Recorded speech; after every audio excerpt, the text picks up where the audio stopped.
Hello. So today we're going to be filming a Q&A, so follow along with me and we're going to answer some of your questions that you guys have left on the comment section.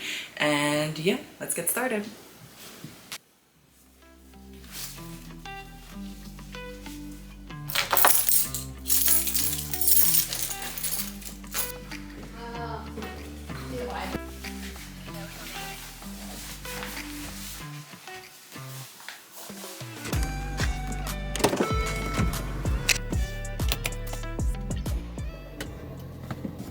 All right, so we're going to head to the park.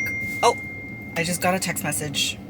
Okay, so I got my first message from Motivation Master 786 and it says, "Hi Helen, such a nice video. I am a graphic designer and plan to move to Canada.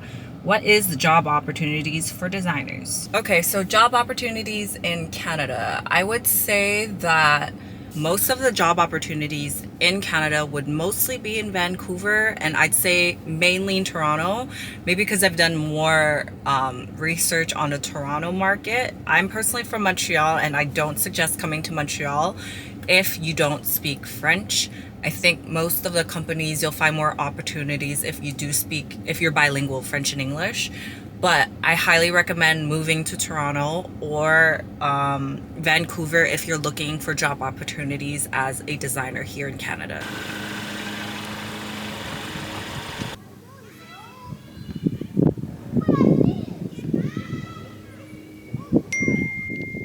Alexis BE8HN asks, "I just graduated high school 2 weeks ago and is planning to go to college for graphic design. I even took courses in high school for graphic design. What is the best degree to get for a product designer, or which one do you have? And do you have to be a graphic designer before becoming a product designer? Which job would you say is more challenging?" Okay, so the first question I was being asked was, what is the best degree for product design? And I guess the best degree, I don't think there's a good and a bad degree. I personally came from a graphic design background and worked my way into product design. And so I think that as long as you have a understanding of design fundamentals, whether you're in, I even say interior design, industrial design, graphic design, any type of design background where you understand the fundamentals of design, I think that's a good degree to start with. And then working your way into getting experience in it. And the way you get experience is whether through freelance projects or internships. I think those are great ways to get experience. And now addressing the other question, which was, do you have to become a graphic design before you become a product designer? And I'd say no. I know a lot of product designers. Sorry, I'm so uncomfortable filming in public, but I know a lot of product designers who have had other experience other than graphic design before joining. And so I don't think it's necessary at all to have a graphic design background before doing product design. And the last question was, is product design more difficult than graphic design? Which one was more of a challenge? I say both had their own challenges. I'd say graphic design, the challenges I faced was just work-life balance. I felt like there was no work-life balance, and I was really, I felt underpaid for the work that I've done. Like, I went to school for 3 years to do graphic design, and I was severely underpaid. The job that I had, basically, I had a part-time job where I was making more money at my part-time job that only required a high school degree, and I was making the same amount of money at my graphic design job. Both were getting paid, I guess, relatively $22 an hour, Canadian, and so I think that was the main challenge that I got in graphic design. For product design, I think the challenges I face is just learning on the job, because I've never had a product design experience or like just experience before going into my job. And so I'm literally learning on the job, and that's the challenges I face day to day. I don't think it hinders the way I work. However, I think it's kind of like everyone is learning on the job, right? And so yeah, I think in the end, graphic design is a lot more challenging. I think I like product design a lot more. It's very analytical, and you have to kind of think about everything you do. And with graphic design, it was just like, I was just a robot pushing out designs, and I personally didn't really like that. So yes.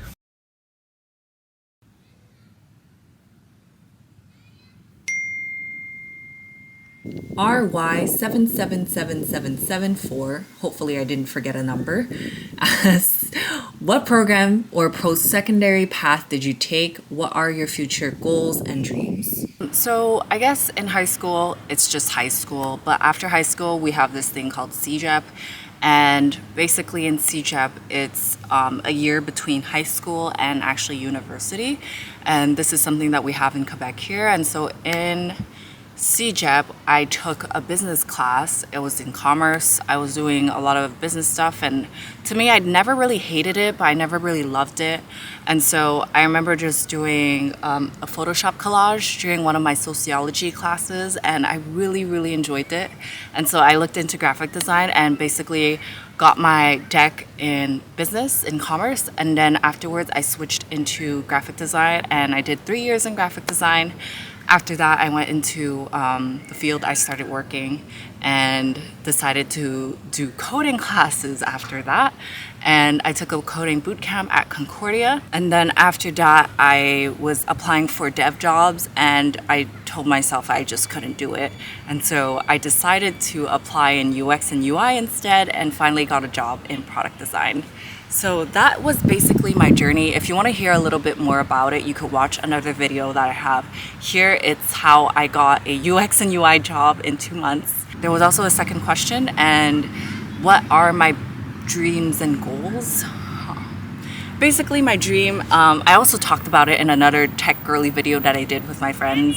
I just love design in general. Like the ideal dream, which probably won't happen in this lifetime, would be to do all things design, whether it's, I don't know, actual tangible designs, or what do you call it, industrial design or interior design or fashion design. I just love all things design, and ideally I would love to touch a little bit on everything, but changing a career every time is just not feasible. Another dream of mine is to actually like kickstart this YouTube channel, and so I'm gonna work a little bit harder on this YouTube channel. I know it's really hard for me to balance like full-time job and YouTube right now, and so I'm doing the best that I can, but those are basically my dream. And I'm thinking like, hopefully if this YouTube thing actually works out, I feel like I could maybe get brand deals that touch on these topics of designs that I mentioned, like even jewelry designs. I've seen some people do jewelry design on YouTube when they're sponsored by different brands, and maybe even partner with IKEA and do a remodel in a condo that I might buy sooner or later. But like things like that, I think that's like what I envision for YouTube, and I'm just like super excited. At Lumoda18 asks, love this video. I was wondering if you have any advices in getting an agency job as a self-taught designer. What exactly do you put on your resume to get hired? Other than listing proficient in Adobe Suite, etc., I have a degree in something completely different than design in education. So how do I get employers to look at me without formal education in design? I am worried that even before getting to the portfolio, they would just skip you because the resume wouldn't have a formal design education on it. Would really appreciate some insight into this. Thank you. First part of the question kind of asks, what exactly do you put on your resume? Sorry, I'm so distracted. It's so weird filming in public. Ooh. So the first thing is kind of like asking, what do I put on my CV to make it relevant? I'd say be honest. Obviously, you don't want to lie on your CV. Be as honest as possible. Talk about things that you think you're proficient in. So one thing that I did when I was looking for a job was that I would actually look at keywords on the job posting, and those keywords in the job requirement, I would highlight that as much as possible on my resume. So I would actually customize every resume per job, because every job doesn't require the same task relatively. And I don't like to just like mass apply. I like to customize it as much as possible and make it as relevant as possible to the person hiring you. So if you see some stuff on the job posting that you have skills in, try to highlight that as much as possible on your resume. Another question was that how do I get employers to look at me without formal education in design? I think this is hard. You can't really control how people would look at your portfolio. From the hiring side, what I've heard is that from my company, they usually give chances to people. They would briefly look at their resume. However, they would look at people's portfolio. And so I think that you don't have any control on whether or not HR skips over your portfolio or not. But if there's one thing that you could do to make yourself stand out is to have a solid portfolio. Obviously, we're in design, so everything is obviously based off of looks. And so if you have a strong portfolio, I think that's just the best way to go. So even though you don't have experience, I think your work speaks for itself. Okay, I think I answered all the questions. Sorry. I think this was so rough. I'm not sure how to do this shit. You know, I'm like new to this. I have this concept on my head. I had this concept in my head and I don't know if it's executing right now. So hopefully this kind of slaps and it's not kind of like poo-poo, you know? Yeah.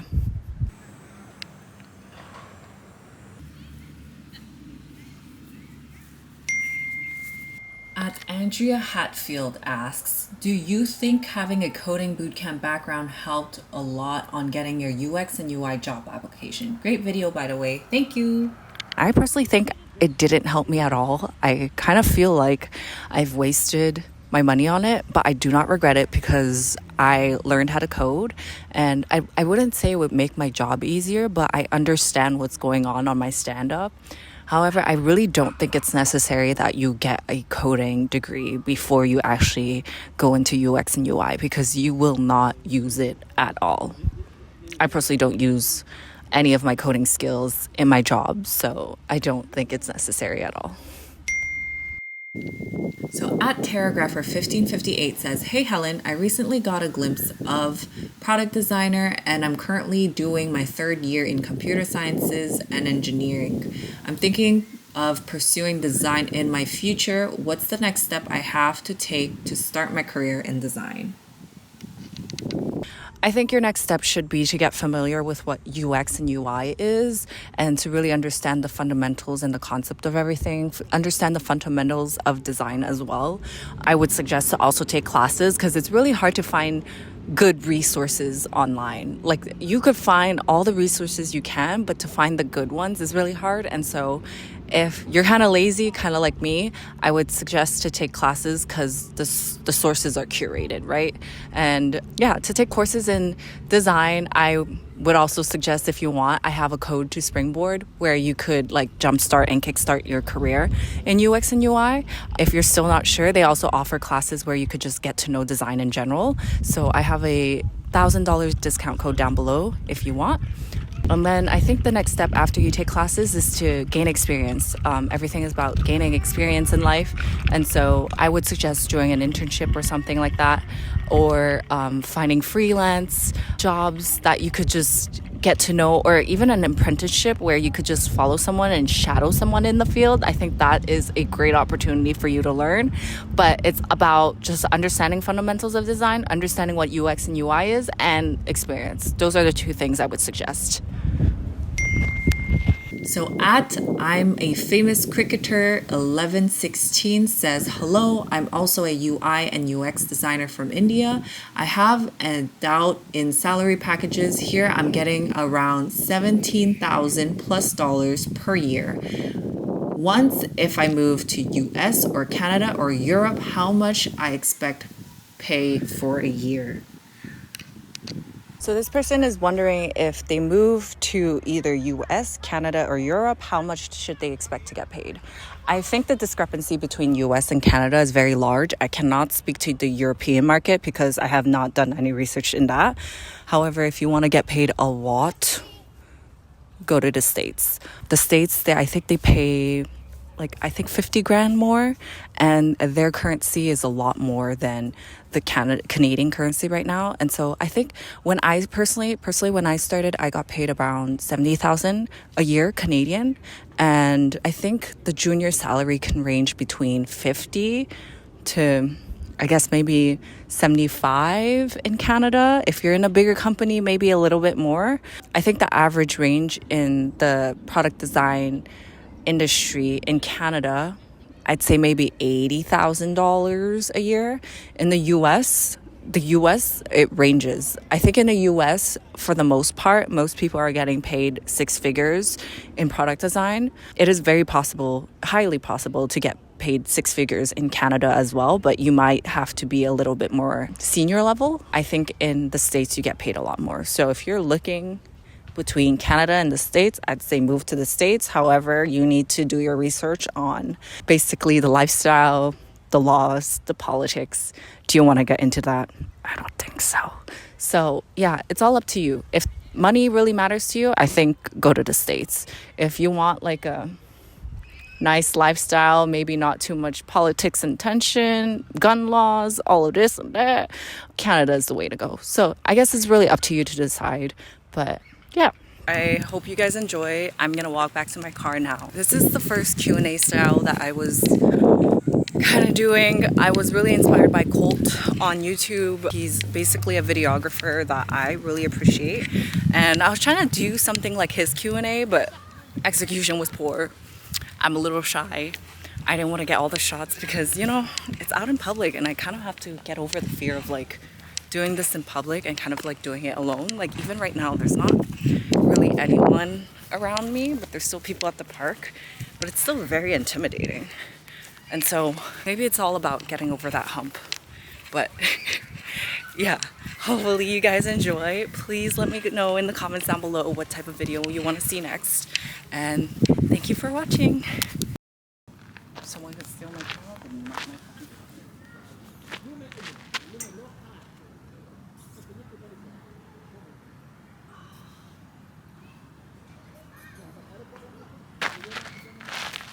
Still can't fucking do it.